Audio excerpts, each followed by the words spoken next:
Cabinet minister ಆಗಿ 15-20 ದಿನದಿಂದ ಕಾಲಿಗೆ ಚಕ್ರ ಕಟ್ಕೊಂಡು ಇಲ್ಲೇ ಬೀಡ್ಬಿಟ್ಟಿದ್ದೀರಾ. ಏನೇ ಕೆಲಸ ಇದ್ರು ಇಲ್ಲಿಂದಲೇ ಮಾಡ್ತಾ ಇದ್ದೀರಾ. ಈ ಎನರ್ಜಿ ಹೆಂಗ್ ಬರುತ್ತೆ ಅಂತ? ಚಿಕ್ಕ ವಯಸ್ಸಿಂದಾನು ಆ ಬಡವ್ರ ಬಗ್ಗೆ ಕಾಳಜಿನ ಹಮ್ಮಿಕೊಂಡಿದ್ದೀನಿ ನಾನು. ಆ ಬಡವ್ರ ಕೆಲಸ ಅಂದ್ರೆ ದೇವ್ರ ಕೆಲಸ ಸಮಾನ ಕೆಲಸ ಮಾಡ್ತೀನಿ. ಆಲ್ರೆಡಿ 5 ಗ್ಯಾರಂಟಿಗಳನ್ನ ಕೊಟ್ಟು ಇಷ್ಟೆಲ್ಲ ಖರ್ಚು ಮಾಡ್ತಾ ಇದ್ರಿ. ನಾನು ಬಡವರಿಗೆ ಈ ಆಶ್ರಯ ಯೋಜನೆ ಕಲ್ಪಿಸ್ಕೊಡ್ಲೇಬೇಕು ಅನ್ನೋ ಹಠ ಹೆಂಗೆ ಅಂತ ನಾನು ಬಹಳಷ್ಟು ತಮ್ಮಲ್ಲಿ ವಿಸಿಟ್ ಕೊಡುವಾಗ ನೋಡ್ತೀನಿ ನಾನು. ಪಾಪ ಸಣ್ಣ ಸಣ್ಣ ಶೆಡ್ಗಳು 3 ಜನ 4 ಜನ ನೋಡಿ ನನ್ನ ದೇವರನ್ನ ನನ್ನ ಕಣ್ಣ ನೀರು ಬಂದ್ಬಿಡ್ತು. ನಾನು ಹೇಳ್ತಾರೆ ಮನುಷ್ಯನಿಗೆ ಏನ್ ಬೇಕಾಗಿದೆ? 2 ಹೊತ್ತು ಊಟ, 1 ಮನೆ ಬೇಕಾಗಿದೆ. ಆ ಮನೆ ಕೊಡ್ತಾ ಇದ್ದೀನಿ.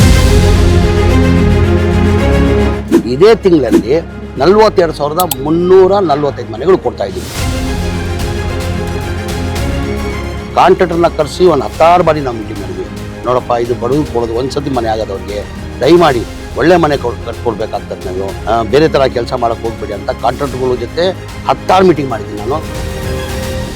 BJP ಸರ್ಕಾರ ಬಂತು, 1 ಮನೆನೂ ಸ್ಯಾಂಕ್ಷನ್ ಮಾಡಿಲ್ಲ, 1 ಮನೆನೂ ಕೊಡೋಕ್ಕೆ ಸಾಧ್ಯ ಆಗಿಲ್ಲ. 7,400 ಕೋಟಿ. ಆ ಸುಲಭದ ಮಾತಿಲ್ಲ. ನಾನು ಒಪ್ಕೊಂತಾರೋ ಇಲ್ಲೋ ಅಂತ ಮನೆ ಮುಖ್ಯಮಂತ್ರಿ ಗಮನಕ್ಕೆ ತಂದೆ. ಅವ್ರಿಗೂ ಪಾಪ ಬಡವ್ರ ಬಗ್ಗೆ ಕಾಳಜಿ ಇದ್ದಿದ್ದಕ್ಕೆ ಮುಖ್ಯಮಂತ್ರಿಗಳು ಒಪ್ಕೊಂಡು ಇವತ್ತು ಈ ಮನೆಗಳು ನಾವು ಕೊಡ್ತಾ ಇದ್ದೀವಿ.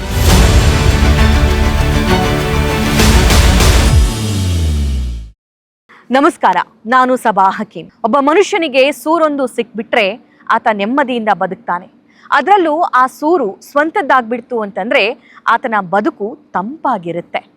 ಆ ಸೂರನ್ನ ಕಲ್ಪಿಸಿಕೊಡುವಂತಹ ಮಹತ್ ಕಾರ್ಯ ರಾಜ್ಯ ಕಾಂಗ್ರೆಸ್ ಸರ್ಕಾರ ಮಾಡ್ತಾ ಇದೆ. ಸುಮಾರು 8-10 ವರ್ಷದಿಂದ ನೆನೆಗುದಿಗೆ ಬಿದ್ದಂತಹ ಕೆಲಸವನ್ನ ಸಿಎಂ ಸಿದ್ದರಾಮಯ್ಯ ಹಾಗೂ DCM DK ಶಿವಕುಮಾರ್ ಅವರ ಸಹಕಾರದಿಂದ ವಸತಿ ಸಚಿವ ಜಮೀರ್ ಅಹಮದ್ ಖಾನ್ ಮತ್ತು ಪ್ರಸಾದ್ ಅಬ್ಬಯ್ಯ ಅವರ ಕಾರ್ಯವೈಖರಿ ಜನರಿಗೆ ತೋರಿಸುವಂತಹ ಕೆಲಸ ಮಾಡ್ತಾ ಇದೆ. 2ನೇ ಹಂತವಾಗಿ 42,345 ಮನೆಗಳನ್ನ ಲೋಕಾರ್ಪಣೆ ಮಾಡುವಂತಹ ಮಹತ್ ಕಾರ್ಯ ಹುಬ್ಬಳ್ಳಿಯಲ್ಲಿ ನಡೀತಾ ಇದೆ. ಈ ಕಾರ್ಯಕ್ರಮದ ಬಗ್ಗೆ, ಈ ಸೂರಿನ ಬಗ್ಗೆ ಅವ್ರೇನ್ ಹೇಳ್ತಾರೆ ಅಂತ ಅವರಿಂದಲೇ ಮಾಹಿತಿ ಕೇಳಿ ಪಡ್ಕೊಳ್ಳೋಣ. ನನ್ನ ಜೊತೆಗೆ ವಸತಿ ಸಚಿವರಾಗಿರುವಂತಹ ಜಮೀರ್ ಅಹಮದ್ ಇದ್ದಾರೆ. ಅವ್ರನ್ನ ಮಾತಾಡ್ತೀನಿ. ಸರ್ ನಮಸ್ಕಾರ. ಹೇಗಿದ್ದೀರಿ? ಚೆನ್ನಾಗಿದ್ದೀನಿ ಸರ್, ಒಬ್ಬ ಕ್ಯಾಬಿನೆಟ್ ಮಿನಿಸ್ಟರ್ ಆಗಿ 15-20 ದಿನದಿಂದ ಕಾಲಿಗೆ ಚಕ್ರ ಕಟ್ಕೊಂಡು ಇಲ್ಲೇ ಬೀಡ್ಬಿಟ್ಟಿದ್ದೀರಾ. ಏನೇ ಕೆಲಸ ಇದ್ರು ಇಲ್ಲಿಂದಲೇ ಮಾಡ್ತಾ ಇದ್ದೀರಾ. ಈ ಎನರ್ಜಿ ಹೆಂಗ್ ಬರುತ್ತೆ ಅಂತ? ಎನರ್ಜಿ ಇಲ್ಲ, ಏನೋ ಒಂಥರ ಬಡವ್ರಿಗೆ ಏನೋ ಒಂದು ಸೇವೆ ಮಾಡಬೇಕಾದ್ರೆ ಆಟೋಮೆಟಿಕ್ ಅದು ಒಳಗಡೆಯಿಂದ ಎನರ್ಜಿ ಬಂದ್ಬಿಡ್ತದೆ. ಇವತ್ತಿಂದ ನಾನು ಚಿಕ್ಕ ವಯಸ್ಸಿಂದಾನು ಆ ಬಡವ್ರ ಬಗ್ಗೆ ಕಾಳಜಿನ ಹಮ್ಮಿಕೊಂಡಿದ್ದೀನಿ ನಾನು. ಆ ಬಡವ್ರ ಕೆಲಸ ಅಂದರೆ ದೇವ್ರ ಕೆಲಸ ಸಮಾನ ಕೆಲಸ ಮಾಡ್ತೀನಿ ನಾನು. ಆ ಹಿನ್ನೆಲೆಯಲ್ಲಿ ತಮಗೆಲ್ಲ ಗೊತ್ತಿದ್ದಂಗೆ ಈ ಮನೆಗಳು ಕೊಡೋಕ್ಕೆ ಸಾಧ್ಯನೇ ಆಗ್ತಾ ಇರಲಿಲ್ಲ. ನಾನು ವಸತಿ ಮಂತ್ರಿ ಆದಮೇಲೆ ನನ್ನ ಗಮನಕ್ಕೆ ಬಂದಾದಮೇಲೆ ನಾನು ಹೆಂಗಪ್ಪ ಮನೆ ಮುಖ್ಯಮಂತ್ರಿ ಗಮನಕ್ಕೆ ತರೋದು ಅಂದರೆ, ಹಿಂದಿನ ಸರ್ಕಾರದಲ್ಲಿ ಸಿದ್ದರಾಮಯ್ಯ ಅವರ ಮುಖ್ಯಮಂತ್ರಿ ಇರುವಾಗ 1,80,253 ಮನೆಗಳು ಸ್ಯಾಂಕ್ಷನ್ ಮಾಡಿದ್ದು. 15, 16, 17, 18 ಸ್ಯಾಂಕ್ಷನ್ ಮಾಡಿದ್ದು. ಅದಾದಮೇಲೆ ಸಮ್ಮಿಶ್ರ ಸರ್ಕಾರ ಬಂತು. ಅದಾದಮೇಲೆ BJP ಸರ್ಕಾರ ಬಂತು. 1 ಮನೆನೂ ಸ್ಯಾಂಕ್ಷನ್ ಮಾಡಿಲ್ಲ, 1 ಮನೆನೂ ಕೊಡೋಕ್ಕೆ ಸಾಧ್ಯ ಆಗಿಲ್ಲ. ಕಾರಣ ಅಂದರೆ 1 ಮನೆ ಕಟ್ಟಬೇಕಾದ್ರೆ 7.5 ಲಕ್ಷ ಆಗ್ತದೆ. ಕೇಂದ್ರ ಸರ್ಕಾರದಿಂದ ಪ್ರಧಾನ ಮಂತ್ರಿ ಆವಾಸ್ ಯೋಜನಾ ಅಂತ ಹೇಳ್ಬಿಟ್ಟು 1.5 ಲಕ್ಷ ಸಬ್ಸಿಡಿ ಕೊಡ್ತಾರೆ. ರಾಜ್ಯ ಸರ್ಕಾರದಿಂದ 1,20,000 ಜನರಲ್ ಕೊಡ್ತಾರೆ. SC ST ಇದ್ರೆ 2 ಲಕ್ಷ ಕೊಡ್ತಾರೆ. ಅವರೇಜ್ ತಗೊಂಡ್ರೆ ನಾವು 3 ಲಕ್ಷ ಆಗ್ತದೆ. 7.5 ಲಕ್ಷದಲ್ಲಿ 3 ಲಕ್ಷ ಹೋದ್ರೆ ಎಷ್ಟು ಉಳಿತದೆ? 4.5 ಲಕ್ಷ.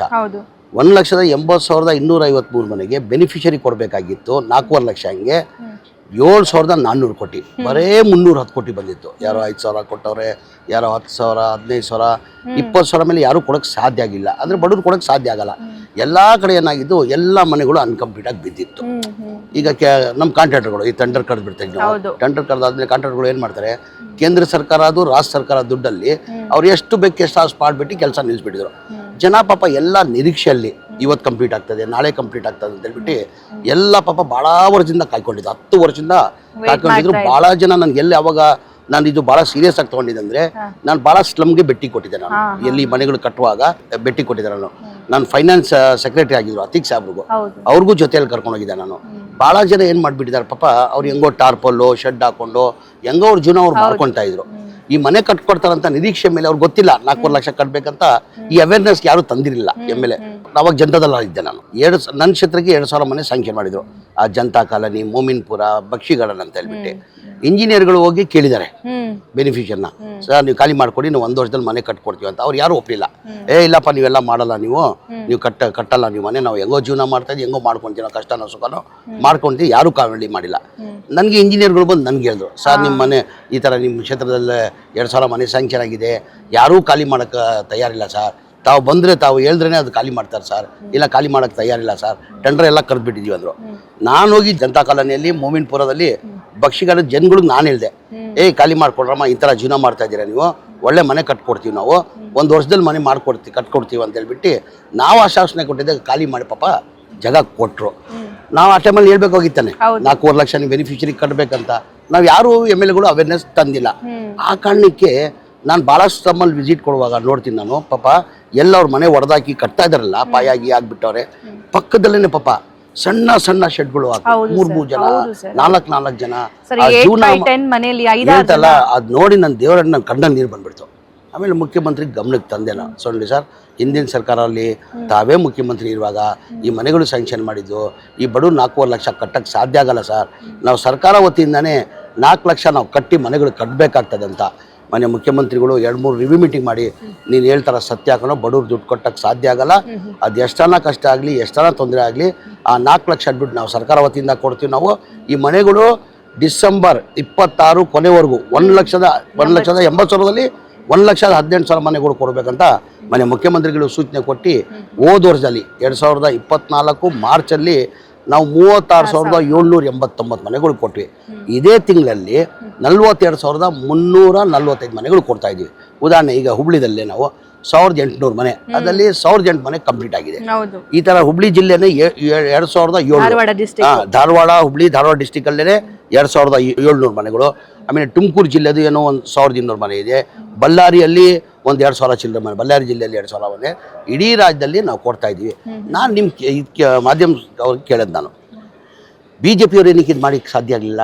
ಅವರು ಮಾಡ್ಬೋದಾಗಿತ್ತಾನೆ. ಬಟ್ ಅವಾಗ ನಮ್ಗೆ ಯಾವ ಗ್ಯಾರಂಟಿನೂ ಇರಲಿಲ್ಲ, ನಾವು ಯಾವ ಕಮಿಟ್ಮೆಂಟು ಇರಲಿಲ್ಲ. ಚುನಾವಣೆ ಟೈಮಲ್ಲಿ ನಾವು 5 ಗ್ಯಾರಂಟಿಯನ್ನು ಘೋಷಣೆ ಮಾಡಿದ್ವಿ. 5 ಗ್ಯಾರಂಟಿ ಮಾತು ತಕ್ಕಂಗೆ ನಾವು 5 ಗ್ಯಾರಂಟಿ ಘೋಷಣೆ ಮಾಡಿದ್ವಿ, 5 ಗ್ಯಾರಂಟಿ ಕೊಟ್ವಿ. ಈ ಮನೆಗಳು ಫ್ರೀ ಕಟ್ಕೊಡ್ತೀವಿ ಅಂತ ನಾವು ಘೋಷಣೆ ಮಾಡಿರಲಿಲ್ಲ. ಫ್ರೀ ಕಟ್ಕೊಡ್ತೀವಿ ಅಂದರೆ ಇಷ್ಟೇ, ಬಡವ್ರ ಬಗ್ಗೆ ಕಾಳಜಿ ಇಟ್ಕೊಂಡು ಸಿದ್ದರಾಮಯ್ಯ ಅವರು ಬಡವ್ರಿಗೆ ಅನ್ಯಾಯ ಆಗಿದೆ, ಬಡವ್ರ ಬಗ್ಗೆ ಕಾಳಜಿ ಇಟ್ಕೊಂಡು ಇವತ್ತು ಈ ಮನೆಗಳು ಕೊಡ್ಬೇಕಂತ ತೀರ್ಮಾನ ಮಾಡಿದ್ದಾರೆ. ನಮ್ಮ ರಾಜ್ಯದಲ್ಲಿಲ್ಲ, ಇಡೀ ದೇಶದಲ್ಲಿ ಯಾವನು ಈ ಥರ ಮನೆ ಕೊಟ್ಟಿಲ್ಲ, ಯಾವನು ಈ ಥರ ಮನೆ ಕೊಟ್ಟಿಲ್ಲ. ಆ ಕಾರಣಕ್ಕೆ ಇವತ್ತು 42,345 ಮನೆಗಳು ಇವತ್ತು ಕೊಡ್ತಾ ಇದ್ದೀವಿ. ಸರ್, ನಾನು ಮತ್ತೊಂದು ಕೇಳಲೇಬೇಕು ನಿಮಗೆ ಇಷ್ಟೊಂದು ಹಠ ಯಾಕೆ ಅಂತ? ಆಲ್ರೆಡಿ 5 ಗ್ಯಾರಂಟಿಗಳನ್ನ ಕೊಟ್ಟು ಇಷ್ಟೆಲ್ಲ ಖರ್ಚು ಮಾಡ್ತಾ ಇದ್ರಿ, ಅದರಲ್ಲೂ ನಾನು ಬಡವರಿಗೆ ಈ ಆಶ್ರಯ ಯೋಜನೆ ಕಲ್ಪಿಸ್ಕೊಡ್ಲೇಬೇಕು ಅನ್ನುವಂಥದ್ದು, ನೆನೆಗುದಿಗೆ ಬಿದ್ದಿರೋ ಕೆಲಸ ಕಂಪ್ಲೀಟ್ ಮಾಡಲೇಬೇಕು ಅನ್ನೋ ಹಠ ಹೆಂಗೆ ಅಂತ? ನಾನು ಸ್ವಂತ ಸ್ಲಮ್ಗಳಿಗೆ ವಿಸಿಟ್ ಕೊಟ್ಟೆ. ಅಲ್ಲೇ ಅವರು ಮನೆ ಕಂಪ್ಲೀಟ್ ಆಗ್ತದಂತ ಆಸೆ ಇಟ್ಕೊಂಡು ಅಲ್ಲೇ ಪಾಪ ಸಣ್ಣ ಟಾರ್ಪಲ್ಗಳು ಹಾಕಿಬಿಟ್ಟು ಪಾಪ ಅಲ್ಲೇ ಜೀವನ ಮಾಡ್ತಾ ಇದ್ದು ಕಣ್ಣಾರೆ ನೋಡ್ಬಿಟ್ಟು ನಾನು ಹೆಂಗಿರಕ್ಕೆ ಸಾಧ್ಯ? CM ಸಹಕಾರ ಹೇಗಿತ್ತು ಇದಕ್ಕೆ? ಇಲ್ಲ, ಖಂಡಿತ CM ಅವರು ಸ್ವಲ್ಪ ನನಗೆ ಕಷ್ಟ ಅನಿಸ್ತು, ಹೆಂಗಪ್ಪ ಮನೆ ಮುಖ್ಯಮಂತ್ರಿಗಳು ಒಪ್ಕೊಂತಾರೋ ಇಲ್ಲೋ ಅಂತ.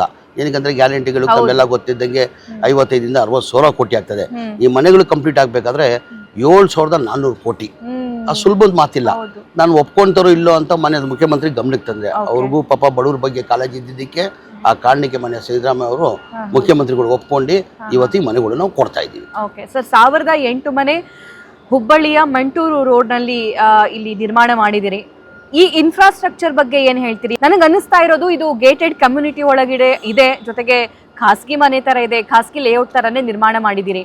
ಗೌರ್ಮೆಂಟ್ ಮನೆ ಅಂತ ಫೀಲೇ ಆಗಲ್ಲ ಸರ್. ಇಲ್ಲ, ಅದೇನಾಗಿದೆ, ನಾನು ಪ್ರಸಾದ್ ಅಬ್ಬಾಯಿ ಅವರು ಕಂಟಿನ್ಯೂ ಎಲ್ಲ ಕಡೆ ಆಲ್ಮೋಸ್ಟ್ ನಾನು 100% ಅಂತ ಹೇಳಕ್ಕೆ ಸಿದ್ಧ ಇಲ್ಲ, ಒಂದು 70% ಎಲ್ಲ ಕಡೆ ವಿಸಿಟ್ ಕೊಟ್ಟಿದ್ದೀವಿ. ನಾವು ಕಾಂಟ್ರಾಕ್ಟರ್ನ ಕರೆಸಿ ಒಂದು 10 ಬಾರಿ ನಾವು ಮೀಟಿಂಗ್ ಮಾಡಿದ್ವಿ. ನೋಡಪ್ಪ, ಇದು ಬಡವ್ರು ಕೊಡೋದು ಒಂದು ಸತಿ ಮನೆ ಆಗೋದವ್ರಿಗೆ ದಯಮಾಡಿ ಒಳ್ಳೆ ಮನೆ ಕಟ್ಕೊಡ್ಬೇಕಾಗ್ತದೆ. ನೀವು ದಯಮಾಡಿ ಆ ಥರ ಬೇರೆ ಥರ ಕೆಲಸ ಮಾಡೋಕ್ಕೆ ಹೋಗ್ಬೇಡಿ ಅಂತ ಕಾಂಟ್ರಾಕ್ಟರ್ಗಳ ಜೊತೆ 10 ಮೀಟಿಂಗ್ ಮಾಡಿದ್ದೀನಿ. ನಾನು ಪರ್ಸ್ನಲ್ ನಾನು ವಿಸಿಟ್ ಕೊಟ್ಟು, ಏನಕ್ಕಮ್ಮ ಮನೆ ಕೊಡೋದು ಒಂದು ಸತಿ, ನಾವು ಪದೇ ಕೊಡೋಕ್ಕಾಗಲ್ಲ. ಕಾರಣಕ್ಕೆ ನಾವು ಒಳ್ಳೆ ಕ್ವಾಲಿಟಿ ಕೊಡಬೇಕು, ಚೆನ್ನಾಗಿ ಒಳ್ಳೇದು ಮನೆ ಆಗಬೇಕಂತ ನಾವೇ ಪರ್ಸ್ನಲ್ ಎಲ್ಲ ಕಡೆ ವಿಸಿಟ್ ಕೊಟ್ಟಿದ್ದೀನಿ. ಹೋದ ಸತಿ 36,789 ಮನೆ ಮೊದಲೇ ಹಂತದಲ್ಲಿ ಕೊಟ್ವಿ. ಅದ್ರಲ್ಲಿ KR ಪುರಂ ನೋಡಿ ಇದಕ್ಕಿಂತ ಚೆನ್ನಾಗಿ ಕಟ್ಟವ್ರೆ. ನೀವೆಲ್ಲ ನಾನು ಓಪನ್ ಹೇಳ್ತೀನಿಲ್ಲ, ನಮ್ಮೆಲ್ಲ ಡಾಟಾ ಇದೆ, ಎಲ್ಲಿ ಯಾವ ಜಿಲ್ಲೆಯಲ್ಲಿ ಮನೆಗಳು ಕೊಡ್ತಾ ಇದ್ದೀವಿ, ಯಾವ ತಾಲೂಕಲ್ಲಿ ಮನೆ ಕೊಡ್ತಾ ಇದೀವಿ. ನೀವು ಯಾವುದನ್ನ ಹೇಳಿ, ನಾನು ವಿಡಿಯೋ ಕಾನ್ಫರೆನ್ಸ್ ಮುಖಾಂತರ ಲೈವ್ ತೋರಿಸ್ತೀನಿ ಮನೆಗಳು ಯಾವ ಥರ ಕಟ್ಟಿದೀವಿ ಅಂತ. ನಾನು 10 ಬಾರಿ ಸ್ಲಮ್ ಬೋರ್ಡ್ಗೆ ಹೋಗ್ಬಿಟ್ಟು ಸ್ಲಮ್ ಬೋರ್ಡ್ ಮುಖಾಂತರ ಇಂಜಿನಿಯರ್ನ ವಿಡಿಯೋ ಕಾನ್ಫರೆನ್ಸ್ ಮುಖಾಂತರ ಮನೆಗಳು ನೋಡಿದ್ದೀನಿ. ಆಲ್ಮೋಸ್ಟ್ ಎಲ್ಲ 70 to 80% ಎಲ್ಲ ಮನೆ ಏನಕ್ಕಂದ್ರೆ ಬಡವ್ರಿಗೆ ಒಂದ್ಸತಿ ಕೊಡೋದು ಮನೆ ಅವ್ರು ಒಳ್ಳೇದಾಗ್ಲಿ ಅಂತ ಹೇಳ್ಬಿಟ್ಟು ಆ ಹಿನ್ನೆಲೆಯಲ್ಲಿ ನಾವು ಪರ್ಸನಲ್ ತಗೊಂಡು ಮಾಡಿದ್ವಿ. ಸರ್ ಬಾಲ್ಕನಿಲಿ ನಿಂತ್ಕೊಂಡು ಮೊನ್ನೆ ನೀವು ಹಾಯ್ ಮಾಡಿದ್ರಿ, ಆ ಫೀಲ್ ಹೆಂಗಿತ್ತು? ನಿಮ್ ಕನ್ಸು ನನಸಾಗಿದೆ ಅನ್ನೋದು ಹೆಂಗ್ ಎಕ್ಸ್ಪ್ರೆಸ್ ಮಾಡ್ತೀರಿ? ನೋಡಿರ್ಬೋದು, ಬಹಳ ತುಂಬಾ ಪ್ರೈವೇಟ್ ಅಪಾರ್ಟ್ಮೆಂಟ್ ಎಲ್ಲ ಆ ಥರ ಮಾಡಿದ್ದಾರೆ. ಈಗ ನನಗೂ ತುಂಬಾ ಖುಷಿ ಇತ್ತಂತದು. ಅದು ಎಲ್ಲೋ ಒಂದ್ ಕಡೆ ಅದು ಹೋಗುವಾಗ ಏನೋ ನಂದೇ ಸ್ವಂತ ಮನೆಗೆ ಬಂದಿದ್ದೀನಿ ಅಂತ ಅನಿಸ್ತು ನನಗೆ. ಆ ಬಾಲ್ಕೋನಿ ನಿಲ್ಲುವಾಗ ನಮ್ಮ ಮನೆ ಬಾಲ್ಕೋನಿ ನಿಲ್ಕೊಂತೀನಿ ನೋಡಿ, ಆ ತರ ನನ್ಗೆ ಅನಿಸ್ತು. ಓಕೆ ಸರ್, ಈಗ ನಾವು ಕುತ್ಕೊಂಡಿರುವಂತಹ ಜಾಗ ಹುಬ್ಬಳ್ಳಿ ಮಂಟೂರ್ ರೋಡು. ಇಲ್ಲಿ ಬೃಹತ್ ಪ್ರೋಗ್ರಾಮ್ ಮಾಡ್ತಾ ಇದ್ದೀರಿ, ಲಕ್ಷಾಂತರ ಜನ ಬರ್ತಾರೆ ಅನ್ನುವಂತಹ ನಿರೀಕ್ಷೆ ಕೂಡ ಇದೆ. ಈ ಕಾರ್ಯಕ್ರಮದ ಬಗ್ಗೆ ಏನ್ ಹೇಳ್ತೀರಿ? ಜನವರಿ 24 ನಾನು ಏನಕ್ಕೆ ದೊಡ್ಡ ಮಟ್ಟದಲ್ಲಿ ಕಾರ್ಯಕ್ರಮ ಮಾಡ್ತಾ ಇದ್ದೀನಿ ಅಂದ್ರೆ ಬರೀ ನಮ್ಮ ರಾಜ್ಯದಲ್ಲಿಲ್ಲ, ಇಡೀ ದೇಶಕ್ಕೆ ಇದು ಮೆಸೇಜ್ ಹೋಗ್ಬೇಕು. ಎಲ್ಲ ರಾಜ್ಯದಲ್ಲಿ ಈ ಬಡವರಿಗೆ ಮನೆ ಫ್ರೀ ಕೊಡಬೇಕು, ಸರ್ಕಾರ ವತಿಯಿಂದ ಕಟ್ಕೊಡ್ಬೇಕಂತ ಒಂದು ಆ ಚಿಂತನೆಯನ್ನು ಇಟ್ಕೊಂಡು ಇವತ್ತು ದೊಡ್ಡ ಕಾರ್ಯಕ್ರಮ ಮಾಡಿದ್ದೀನಿ. ಕನಿಷ್ಠ 2.5 3 ಲಕ್ಷ ಜನ ಸೇರಿಸ್ಬೇಕಂತ ನಾವು ಪ್ರಯತ್ನ ಮಾಡ್ತಾ ಇದ್ವಿ. ನಾನು ಎಲ್ಲ ಕಡೆ ಅಡ್ಡಾಡ್ತಾ ಇದ್ದೀನಿ. ಜನ ವಾಲಂಟ್ರಿ ಹೇಳ್ತಾರೆ, ಸಾರ್ ಈ ತರ ಮನೆ ಕಟ್ತಾ ಇದ್ದೀವಿ, ನಾವು ಬರ್ತಾ ಇದ್ದೀವಿ. ನಿನ್ನೆ ಎಲ್ಲೋ ಓಲ್ಡ್ ಸಿಟಿಯಲ್ಲಿ ಹೋಗಿದ್ದೆ ನಾನು. ಓಲ್ಡ್ ಸಿಟಿಯಲ್ಲಿ ಯಾವುದೋ ಒಂದು ಕಾರ್ಯಕ್ರಮ ಹೋಗಿದೆ.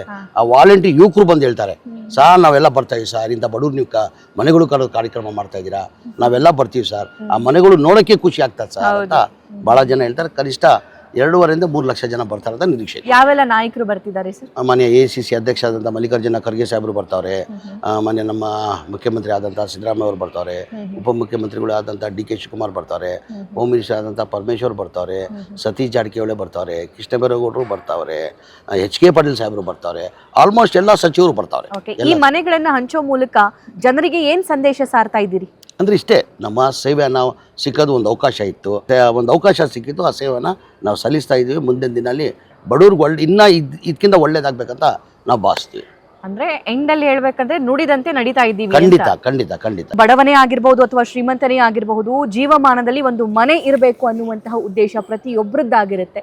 ಸೊ ಆ ಉದ್ದೇಶವನ್ನ ಕರ್ನಾಟಕ ಸರ್ಕಾರ ನೆರವೇರಿಸ್ತಾ ಇದೆ. ಅದಕ್ಕೆ ಕಾರಣೀಕರ್ತರು CM Siddaramaiah, DCM DK Shivakumar ಹಾಗೂ ಸಚಿವ ಜಮೀರ್ ಅಹಮದ್ ಖಾನ್ ಮತ್ತು ಸ್ಲಂ ಬೋರ್ಡ್ ಅಧ್ಯಕ್ಷ ಪ್ರಸಾದ್ ಅಬ್ಬಯ್ಯ ಅವರ ಆದಿಯಾಗಿ ಇಡೀ ನಾಯಕರು ನಿಂತ್ಕೊಂಡಿದ್ದಾರೆ ಅವರ ಜೊತೆ ಈ ಕಾರ್ಯಕ್ರಮವನ್ನ ಸಾಕಾರಗೊಳಿಸೋದಕ್ಕೆ.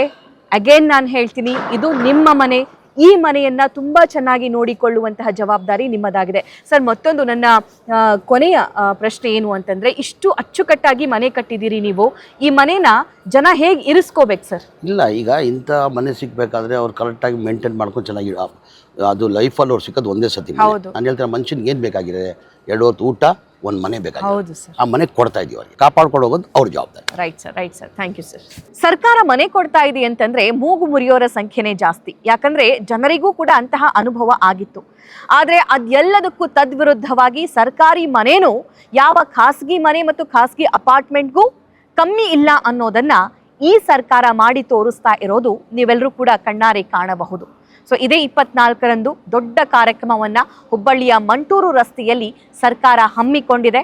ಇದಕ್ಕೆ ಸಾಕಷ್ಟು ಶ್ರಮ ವಹಿಸ್ತಾ ಇದ್ದಾರೆ ಸಚಿವ ಜಮೀರ್ ಅಹಮದ್ ಖಾನ್ ಹಾಗೂ ಪ್ರಸಾದ್ ಅಬ್ಬಯ್ಯ ಅವರು. ಲಕ್ಷಾಂತರ ಜನ ಈ ಕಾರ್ಯಕ್ರಮಕ್ಕೆ ಬರ್ತಾರೆ ಅನ್ನುವಂತಹ ನಿರೀಕ್ಷೆ ಮತ್ತು ಉತ್ಸಾಹದೊಂದಿಗೆ ಕಾರ್ಯಕ್ರಮಗಳನ್ನ, ಕೆಲಸವನ್ನ ಮಾಡ್ತಾ ಇದ್ದಾರೆ. ಈ ಕೆಲಸ ಇದೆಯಲ್ಲ, ಇನ್ನೊಬ್ಬರಿಗೂ ಮಾದರಿಯಾಗಲಿ, ಸ್ಫೂರ್ತಿಯಾಗಲಿ ಅನ್ನುವಂತಹ ಉದ್ದೇಶವನ್ನ ಹೊಂದಿದ್ದಾರೆ. ಇದನ್ನ ಹೇಳ್ತಾ ಕಾರ್ಯಕ್ರಮ ಮುಗಿಸ್ತಾ ಇದ್ದೀನಿ. ನಮಸ್ಕಾರ.